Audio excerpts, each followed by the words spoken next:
Well, welcome to the C3 Center and Community Foundation campus. I'm Christine House. I'm president of the Community Foundation. So pleased to partner with Homeward and the Homeless Coordinating Council, homeless service providers, and many other community members who have engaged in this process that that ended up with a great blueprint to address homelessness in Polk County. And we're really excited to share more about that blueprint with you today. So thank you for taking and making time to be here and for your interest in this really important community issue. Alongside Homeward, the Community Foundation of Greater Des Moines is honored to have been a funding partner in engaging Matt White from Housing Innovations as our regional consultant in this process. Matt's extensive work with communities across the country was invaluable to Polk County in this process. During our time together this afternoon, Matt will share with us an overview of the plan that was developed by and for our community. You'll hear about how we can work to activate its recommendations in order to make a real and lasting change in the lives of our neighbors who experience homelessness in our community. We'll also have time to hear more about how Homeward, a nonprofit organization focused on addressing homelessness and facilitating significant federal funding received by our community, as well as the Homeless Coordinating Council and the critical roles each of these efforts will play in activating our blueprint. You'll also hear from leaders who've been involved in ensuring the plan is rooted in needs identified by those directly served and who've championed the foundational truth that it will take shifts from all of us to bring this to life and truly change lives. We are, after all, simply better together. As we begin today, let's hear directly from the many involved in this process to understand more about where we're headed together in this video. Home is where the heart is, and for many in our community, growing housing challenges have unfortunately led to an increase in homelessness for individuals and families across our region. With quality housing closely tied to health and well-being, our community must do better to find solutions in today's ever-changing landscape. The work started in actually 2024 when we looked at the community and were able to address and analyze what the gaps are and the needs in our community. What we found in 2024 with the work on the gaps analysis, that became a building block for us to move forward and create the blueprint to address homelessness.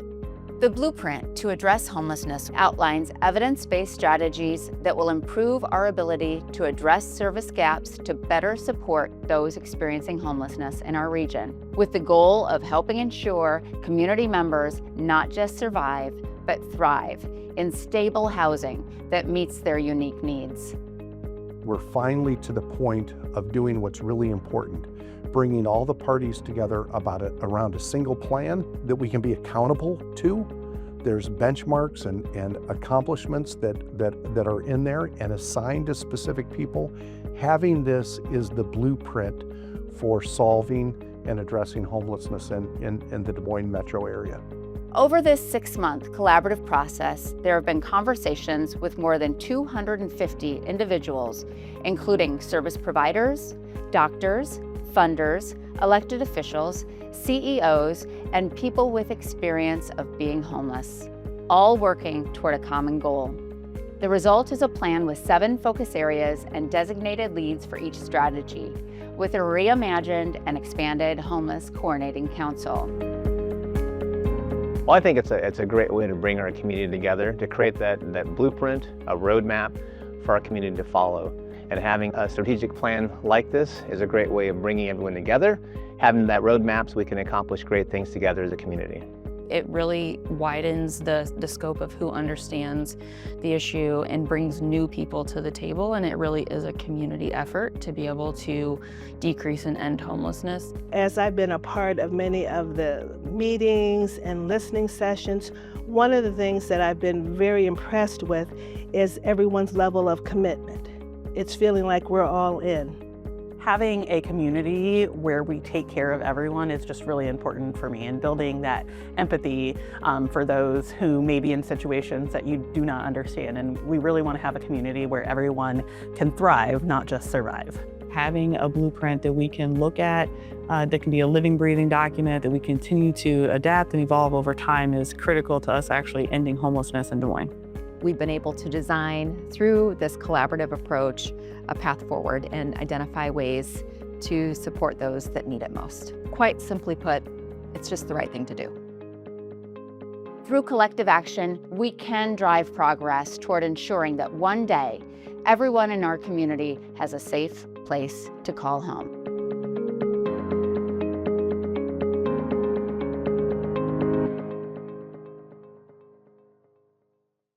Now I'd like to introduce Matt White from Innovations to provide an overview of the blueprint to address homelessness in Polk County.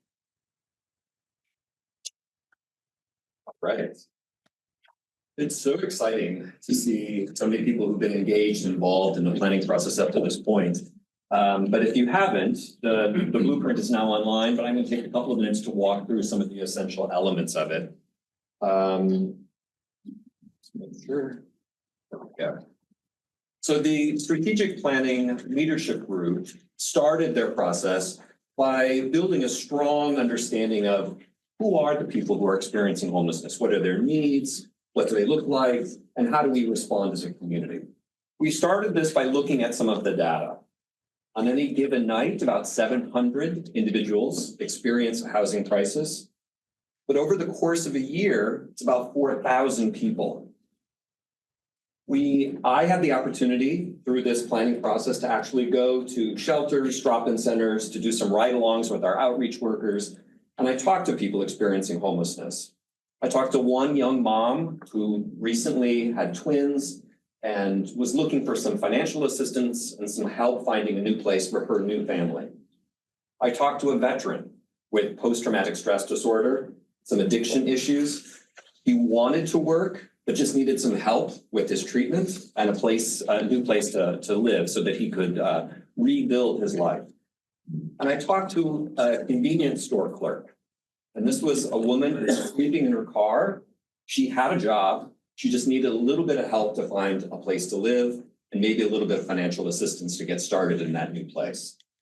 So the picture of homelessness among those 700 people on any given night and those 4,000 people over the course of a year, it looks very different.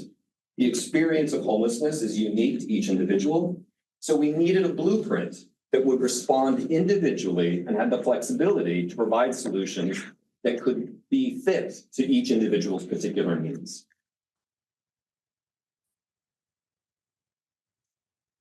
The blueprint is organized too fast. There.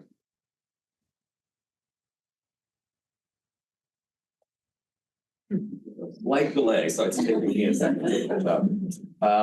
It's organized around specific goals. We wanted to understand how to create a system that prevented homelessness whenever we could. We could intervene soon enough so people didn't have to become homeless in order to get the help and support that they needed. For people, when we weren't able to prevent it, we wanted to accelerate their exit out of a housing crisis, create more housing options and move them into those options as quickly as possible. And the third blueprint goal was just to strengthen our safety net and our community's ability to respond with all of the resources and supports. The strategic plan's leadership group decided that we were going to look at evidence-based solutions. There were lots of examples from data and from actual outcomes in other communities where we didn't have to reinvent the wheel. We could simply just scale and create solutions that were specific to our community, but were working in others. We also wanted to focus on strategies that we knew would have results, that these were proven to move the needle on homelessness, to have an impact in other communities. So those were sort of drivers for what was included in the plan. The plan is organized around 7 focus areas. The first, reducing inflow. This is essentially preventing homelessness. And if we target prevention assistance to people right at the point at which they're experiencing a crisis, but before they become literally homeless, we can often prevent a shelter stay. So identifying who those people are in a crisis is really critical. The second piece, improve our crisis response. The crisis response is essentially our shelter safety net. And we need to expand shelter options for singles, for families, and for youth. The third focus area is ending unsheltered homelessness. We had lots of conversation both throughout the community and in our leadership group about the intense focus that this community wanted to place on ensuring that our downtown and our livable areas and our public spaces were spaces that everyone felt that they were welcome and able to stay if they needed to stay, but that no one had to be unsheltered or on the streets if they chose not to be. We would accomplish this through coordinating outreach efforts, linking together different outreach teams, including more clinical expertise in our outreach, and instituting a new response called rapid exit.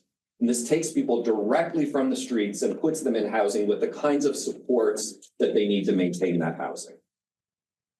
The fourth focus area is accelerating exits out of homelessness. We know that the solution to homelessness is housing. We simply need more housing options.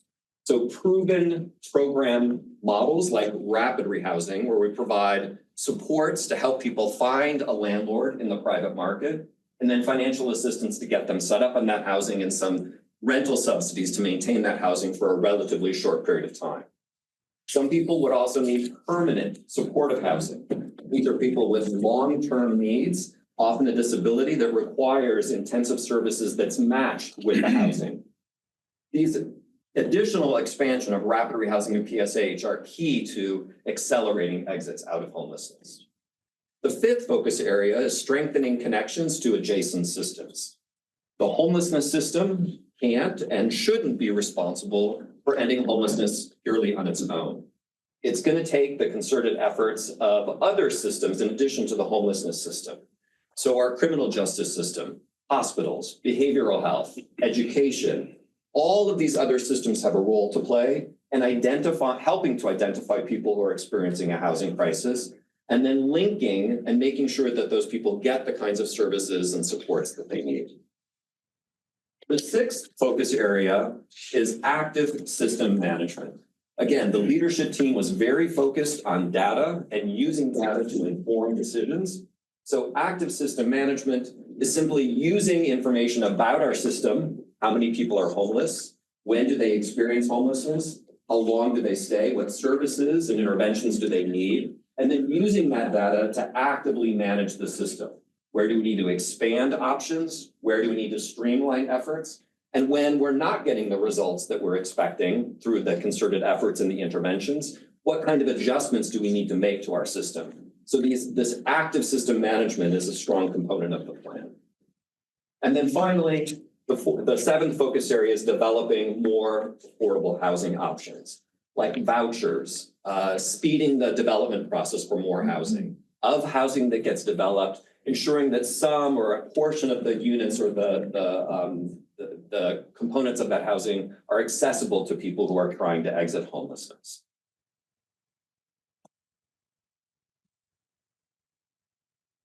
To ensure that these 7 focus areas actually get some momentum when we move the needle on homelessness, the plan and the leadership group spend a lot of time talking about how do we activate or ensure the implementation is actually moving forward. First is with oversight, with transparent visibility into who's making decisions and what policy guidance is informing their decisions. We can ensure that there's a buy-in and support for the direction that the system is going. Homeward, which has been our backbone organization for the homelessness system, is going to be paired with a reconfigured homeless coordinating council, and we'll hear more about that in just a moment. Each of the focus areas in the plan has a designated manager. The manager's role is simply to shepherd or organize all of the different people involved and the organizations involved in supporting strategies and ensuring that everyone's on the same page about what resources they need, what issues or challenges they might be encountering, and how do they elevate or bring some of those issues and challenges to the knowledge of the HCC and Homeward to help the solution-oriented implementers. Each improvement strategy that's included in the plan has a designated lead. This is an agency or an entity who's responsible for moving that forward. Those implementation strategy leads will have a set of resources that are designated to actually implement the strategy. There's a set of supporting organizations. The acknowledgement is that they can't do it all alone, that they have to do it in coordination with other providers and agencies in the community. And also a set of timelines or milestones so that we can track what's expected to be accomplished over what period of time, and then using that as a way to kind of check in on the progress. In addition to that, the leadership team identified key performance indicators in the plan. And these relate to reductions in homelessness, reductions in the amount of time that people experience a housing crisis, increases in exits out of homelessness to successful housing, and reductions in the percentage of people who might come back to the homelessness system after they've already exited. So using these key performance indicators and progress in a positive way to measure whether or not we're having the success that we intended with the plan. Key to implementing the plan is activating a new set of organizing and authorizing entities. This reorganizing the oversight structure includes updating our homeless charter, which describes the roles of different organizations in the system, Homeward as the backbone organization, and a reconfigured HCC, or Homeless Coordinating Council. The Homeless Coordinating Council will have leadership from the public sector paired with the private sector, and that public-private partnership is really key to ensuring that we're using the data to inform decision-making and making decisions in a visible and transparent way. And we'll also be prioritizing clear next steps so that there's a roadmap for what will happen in the near term, what happens over the course of the next year, and then in the subsequent second, third, and fourth years of the plan implementation.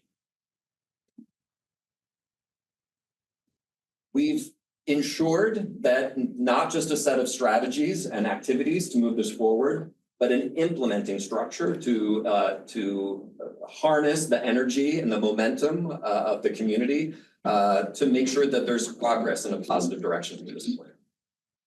All right, well, now I'd like to invite Angie Arthur, Executive Director of Homeward, to answer a few questions. Angie, welcome. We'll get you settled here. Oh, we are? Okay. Oh, you know I love me a microphone. All right. So there's a slide. Is this a slide on the screen, Danny, that we're looking for? There's a slide on the screen that talks about some specific implementation strategy steps that need to take place. In particular, there are three main areas that include reorganizing the homeless system oversight structure, activating a reorganized homeless coordinating council, launching prioritized strategies within each of the focus areas. So it's certainly going to take a lot of work to manage the evolution of the homeless response system. Angie, can you please give an overview of your organization, Homeward?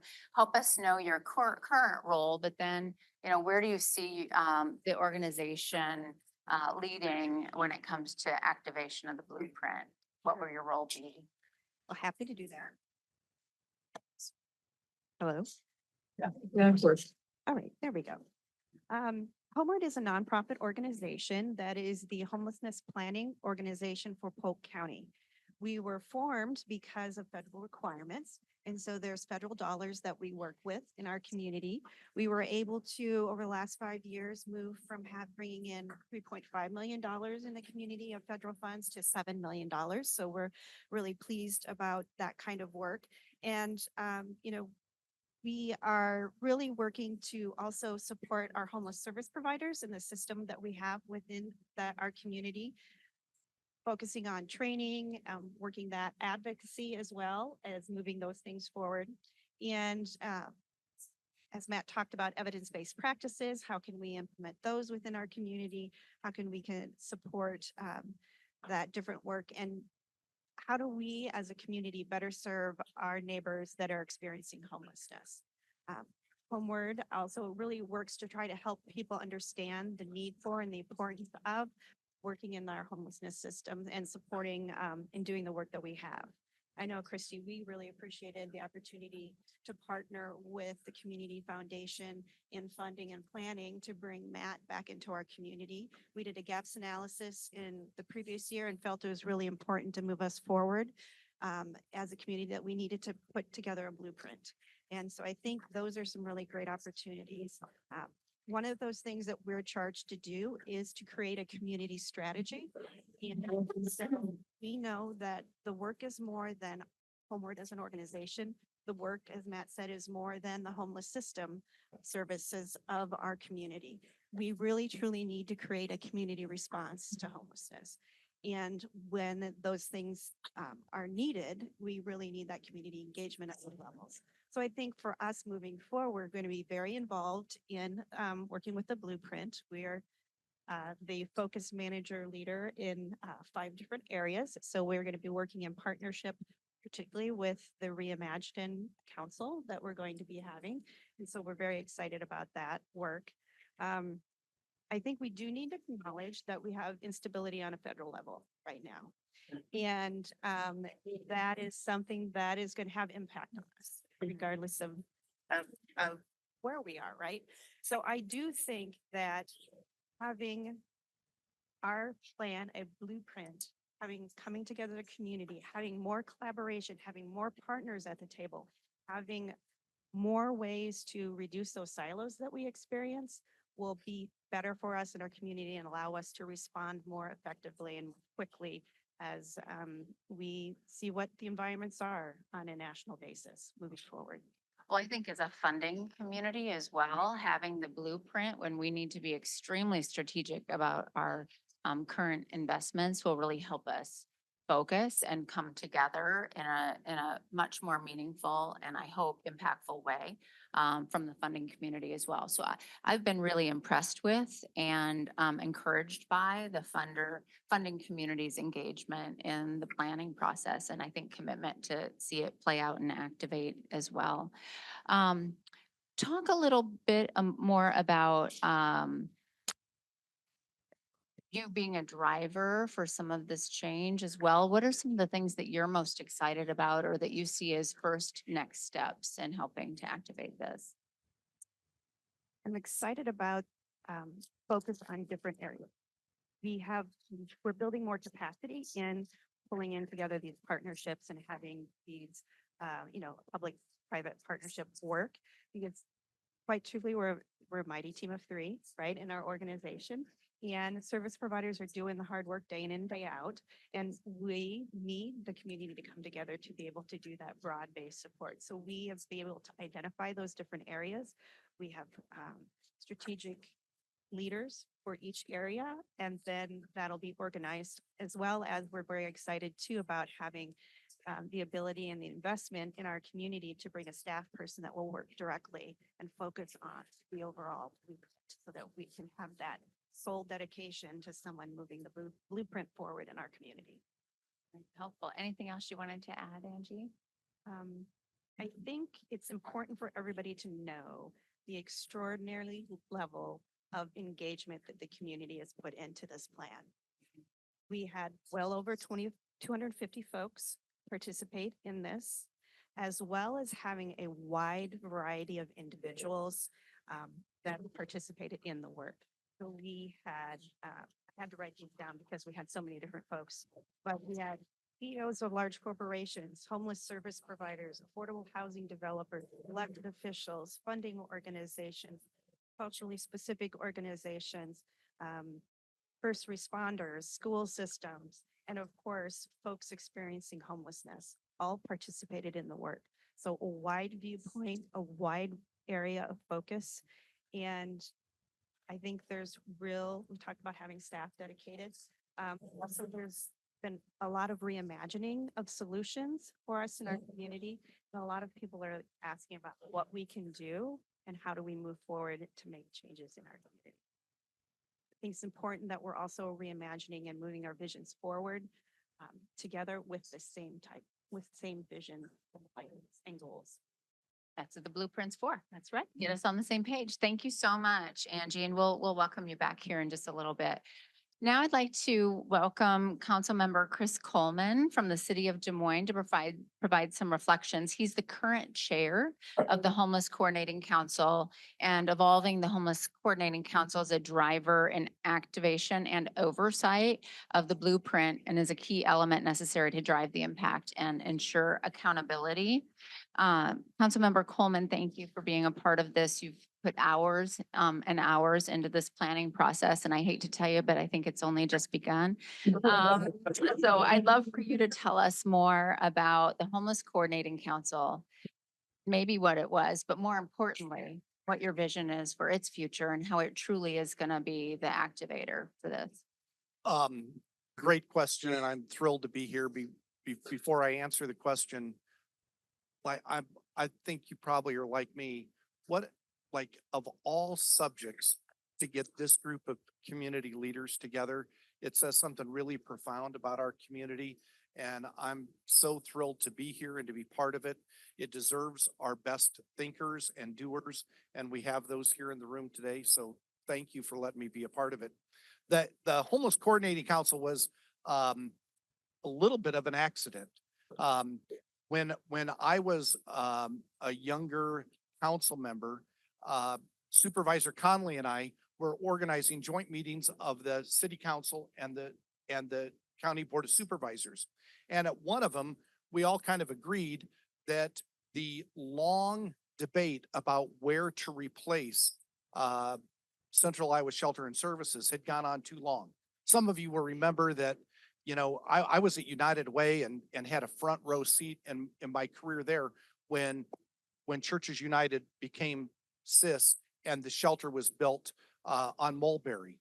And it was built with the idea that, you know, it was a little Morton building that might last a couple of years until we really figured things out. And I think 21 years later, the board, Jim and Matt McCoy and a whole bunch of other people were trying to help figure out how to rebuild the shelter into something larger and more permanent. And the decision was made to go to Keogh Way, where it turned into a long legal battle with the Department of Transportation because they happened to own it because of the expansion of I-235. And we really knew that somebody had to step in and tell the CIS board and the shelter that time was of essence. And so at one of our joint meetings of the city council and the board of supervisors, we said, let's establish a committee. At the time, Senator Matt McCoy was part of it. Angela Conley and Bob Brownell, Mayor County and myself, and Rick Clark. And it kind of slowly evolved into a group where the community looked to maybe solve some problems over the last decade and a half. So let's talk about your vision for the future of, we've called this the Evolved Homeless Coordinating Council, and we've heard in many of our planning meetings the important role that it's going to play, both in accountability and activation, but also in funding alignment. Yeah, the lesson here, I think, is that our desire, is never enough. Desire has to be matched with a plan, and we have the plan. And a key part of the plan is Matt said, we need to have a leadership group that includes government, philanthropy, corporate leadership, business leadership, the provider network. And humbly, I think we have to recognize that the Homeless Coordinating Council has some of those elements, but not all of it. And if our community wants to grow and be what we want it to be in terms of helping to solve homelessness, the Homeless Coordinating Council probably has to lead by example to make changes and to become something different. And I'm really thrilled because we have timing on our side. I want the HCC not just to be one of the leaders, I want it to lead. And we luckily have one of our meetings next week, well, in 2 weeks, on March 22nd, on May 22nd. I was right with you. On May 22nd. And we're going to take this up and identify people to join our board, to be part of the team, and to expand the scope of the Homeless Coordinating Council to be that leadership group that our community really needs. That isn't the only thing that's important in this plan, by no means. What the providers are doing, what all the other leadership organizations are doing are important, but the Homeless Coordinating Council can be the place where key civic and business leaders gather to try and solve this problem. And I'm really excited to be part of it and to be part of the evolution and activation of the Homeless Coordinating Council. That's excellent. Thank you for your leadership so much. You mentioned the providers, and so we're going to flip to that here for just a second and welcome Shelby Ridley, who's the Director of Programs with Primary Healthcare. Shelby has been engaged in we call it, I think, Leadership Council or something in the planning process, and also leads the centralized intake system, which is so important to our community, both those who are homeless, but really those who are facing homelessness as well. So why don't you just talk a little bit about the process of developing the blueprint and what's got you most excited from the provider perspective? Sure. So I think from our perspective, it's been exciting to be a part of the entirety of the process. We're really glad that it is rooted in feedback from people with lived experience. That is the ultimate decider of like, will this work or will this not work? For us, we get the privilege every day of serving people and hearing from them. They're very honest about what does not work. So, let's ask what will work. And then to also get that feedback from providers, what we know is that when we have the opportunity to give feedback, we're really invested in how do we move this forward. And so I think just all the different people in the room, and we got to have really honest conversations, some of which were really hard about, okay, that's a great idea, but as a provider, I'm not sure that's going to work. And that's what needs to happen. But it really came from all of us being in the same room and having trusting conversations.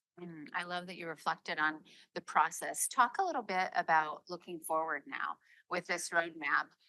What do you think it's going to mean for the provider community? What excites you about it? What are you looking forward to? What do you think can be successful? So as you mentioned, centralized intake is been a huge part of the community. It turned 10 this year, which is insane to me. And so we're excited about reducing system inflow. I have been here since the beginning of that when we were doing 1,000 intakes a year, and we're doing about 2,400 a year. So that challenge has really increased, and we have this really amazing team, but our resources haven't increased during that period of time. So I'm excited to see how we can reduce the system inflow and also strengthening the connections to other systems. What we know as providers is that we can't do it alone. Yeah. It's not by any means just those of us who are in the crisis response system, but it's other systems. And when we understand how those systems work, and when those systems understand how we work, we really come together and help people navigate those systems. When I think a system is frustrating, it's probably really hard for a client to move through that system.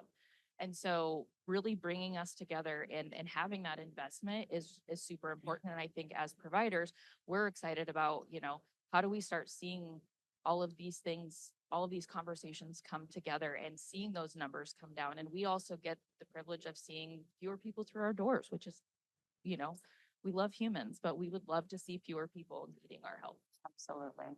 I so value what you do every day, Shelby, and your engagement in this process, along with all of the other providers. We actually have a slide that will show you the planning leadership team names and organizations, companies. I hope that it gives you a sense of the breadth and depth of conversation that was had and expertise and experience at the table. So value all of those perspectives. But beyond that, as Angie shared, 250 plus people were engaged in focus groups, whether it was housing developers, behavioral and mental health professionals, educators, people with lived experience, public safety professionals, elected officials from various municipalities across central Iowa. So we're very proud that it was a really wide and deep process that engaged a lot of voices. So I'm going to invite those of you who spoke already up to the front here. And we've got some pre-submitted questions that I wanted to pose, and you can determine who's taking what. I'll switch over here. Yes. Thank you. It's a balance. Okay.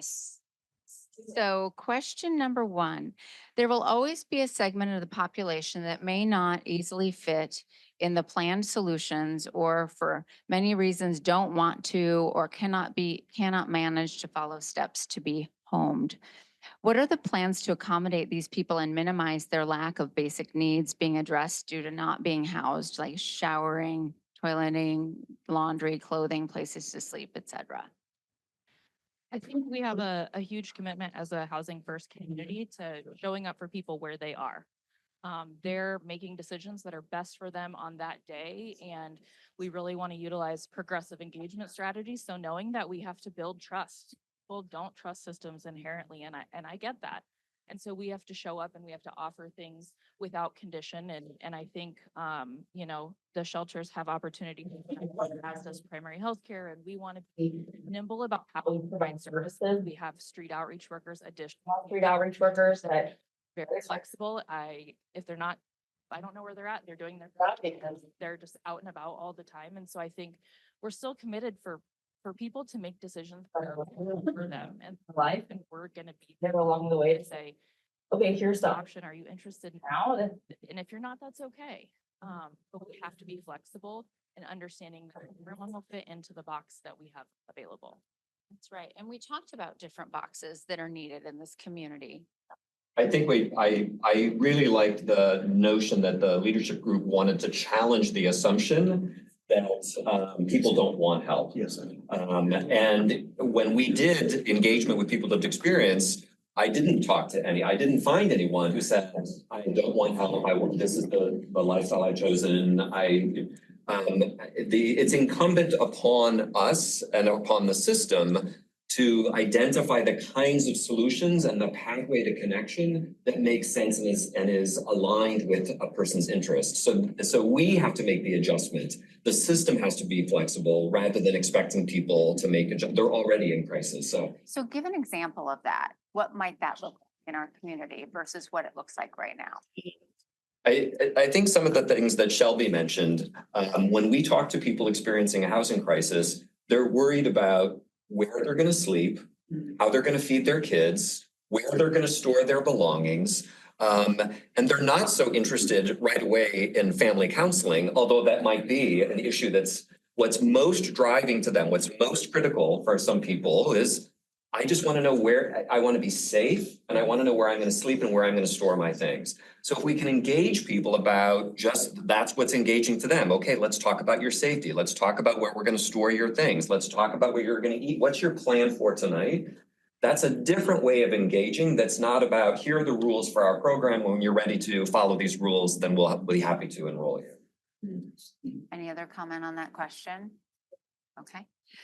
Well, this is related to funding, as we could all imagine. There were lots of conversations about that, and no magic like gambling machine that gives us all the quarters that we need to pay for this.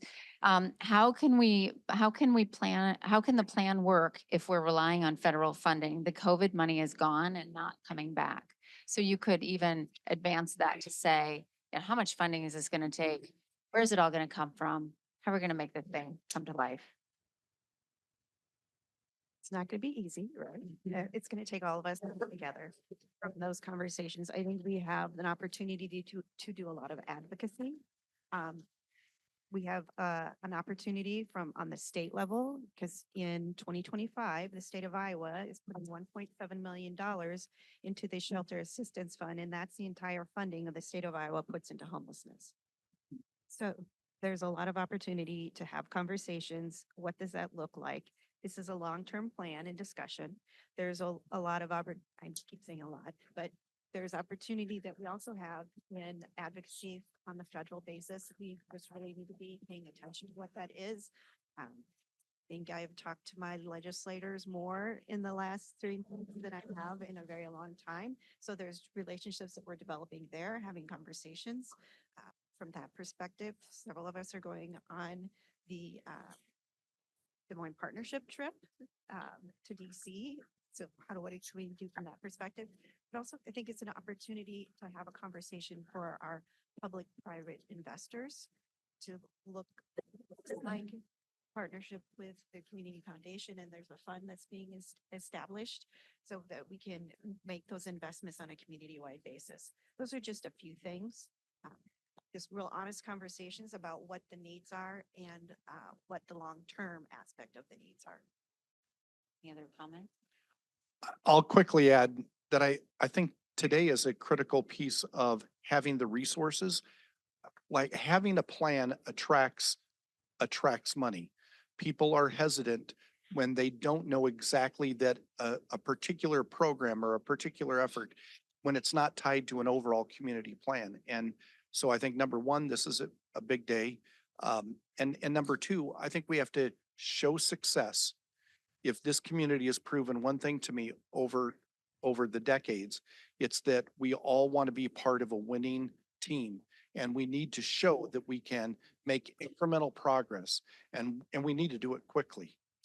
I 100% agree with you. I've heard from business community that, we need a plan, we need direction, we need something to grab onto to align our funding with. I'd love to hear from you, Matt. You've seen some aligned funding models work and actually recommended some of that here. That's we established a fund at the Community Foundation. We've seeded that to get it started, but would love to hear more about how you've seen it work or any specific examples.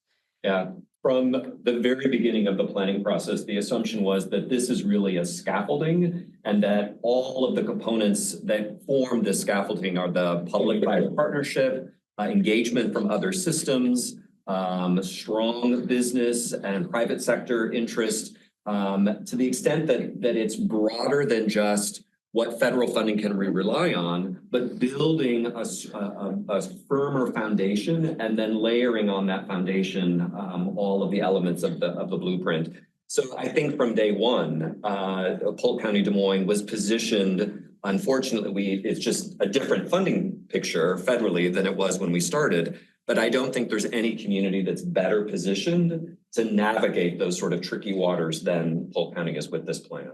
It's great to hear. Thank you.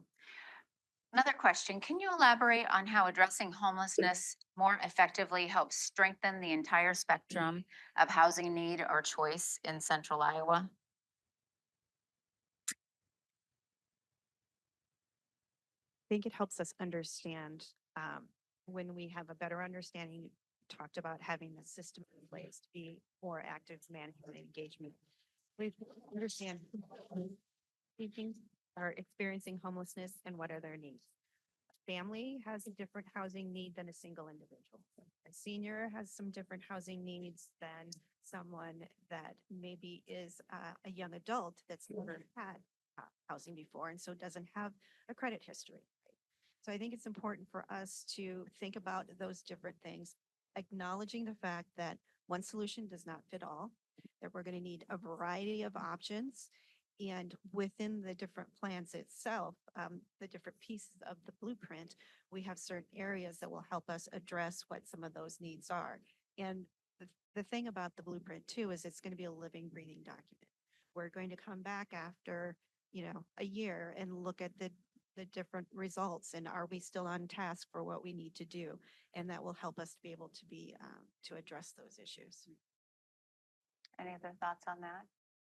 I know we've seen some great examples in our community too of just the understanding of that entire spectrum of housing. So you look at the partnership that was recently that we broke ground in Waukee that had mixed use development. Habitat for Humanity is doing, I believe, its first or one of its first I see the nodding, thank you.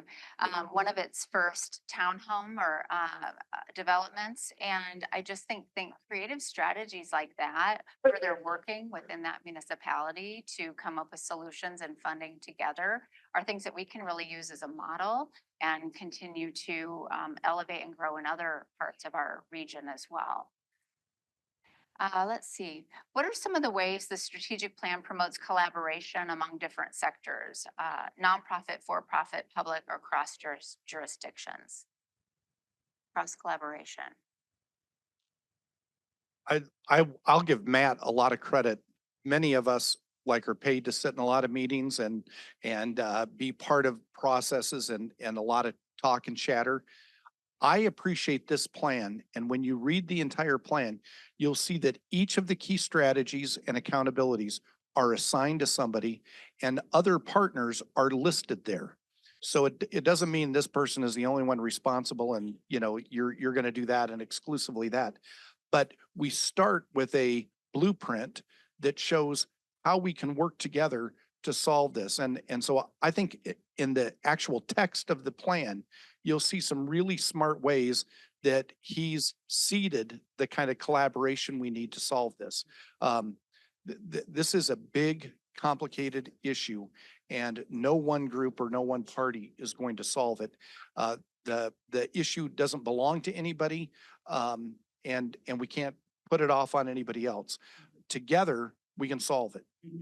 And my observation is we are a very planful community. When we adopt a plan like Capital Crossroads, look at that, for example, we don't let it sit on a shelf. We lock arms and we get behind it and we make it happen. So I'm really encouraged that that's gonna be the case with the blueprint as well. There's actually an entire focus area that talks about this cross-system collaboration. So you've even called that out as something that we really need to do and move forward within the community. And it's called out some specific areas of conversation that we want to have as well. So we're really well aligned and primed to be able to do that collaboration. All right, so we're gonna wrap up the Q&A. Did you have something to add? I'm just gonna give Shelby the mic so she can say something. Shelly's used it all up today. Thank you so much for joining us up here. So I hope that you'll agree with me that today is an exciting day for our region as we commit together to not just address homelessness in our community, but to change lives for our neighbors by reducing the number of individuals coming into the homeless system to begin with, accelerate exits out of homelessness, and work to build economic self-sufficiency and well-being. It's no small feat, and it will take all of us focused and in lockstep to make progress. As we wrap up today, I'd like to invite Scott Jean, CEO of EMC Insurance and a member of the leadership team, to share a closing perspective with you all. Scott. Well, thank you so much, Chris. Thank you, everybody, for being here. You know, when I was first invited to participate in this panel or on this team, I kind of wondered why I was here.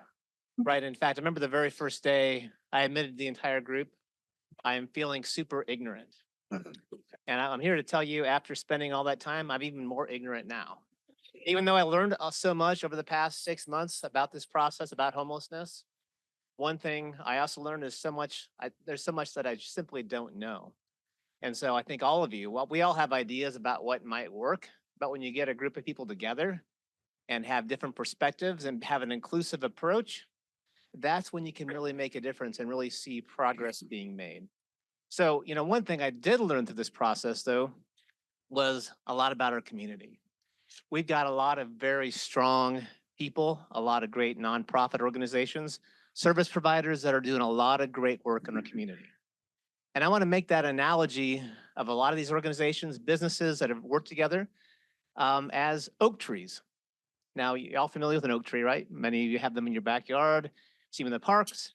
Oak trees will grow to be a couple 100 feet. And maybe they last 100 to 200 years long, and then they die. And there's nothing wrong with oak trees. They're great, wonderful trees.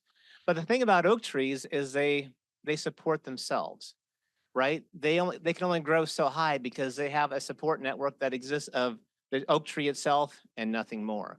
So when you see an oak tree, you see all the tree branches above ground.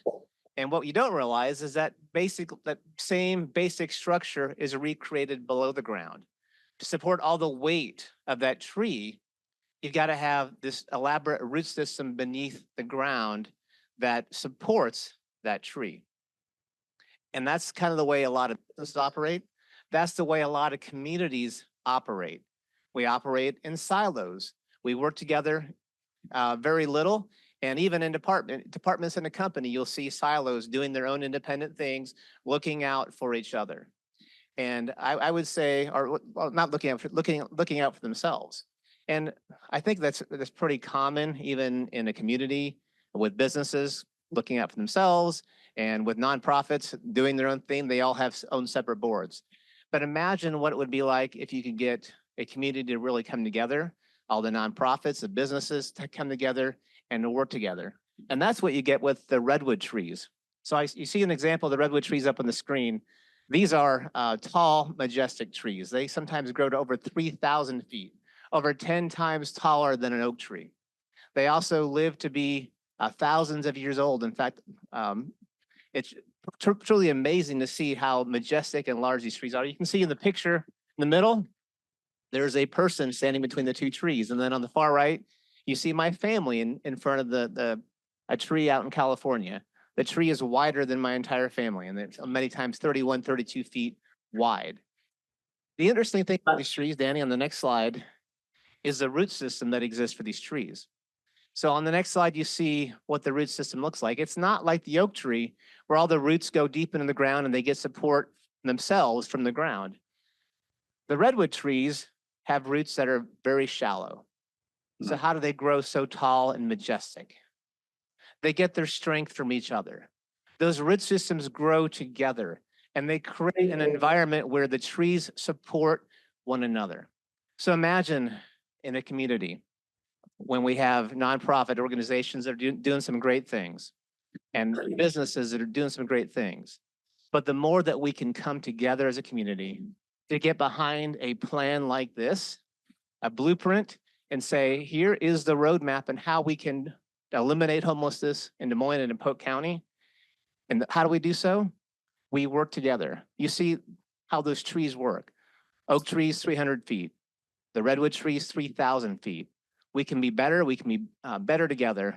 And so that's my final encouragement today. This plan is a phenomenal output of a lot of work that's been put in, but the work is just beginning. Now it's time for the community to come together, to rally behind this plan, and to create this elaborate above ground root system where everyone is dependent upon each other, and then we have success together for our community. Back to you, Christy. Love it. Thank you so much for coming today. I hope that you will read the blueprint. You can find it on the Homeward website or on the QR code by scanning the QR code on the screen here. And as Scott said, it's going to take all of us wide and deep to make this plan work. Thank you again for coming and for caring about this important issue in our community. Appreciate you all.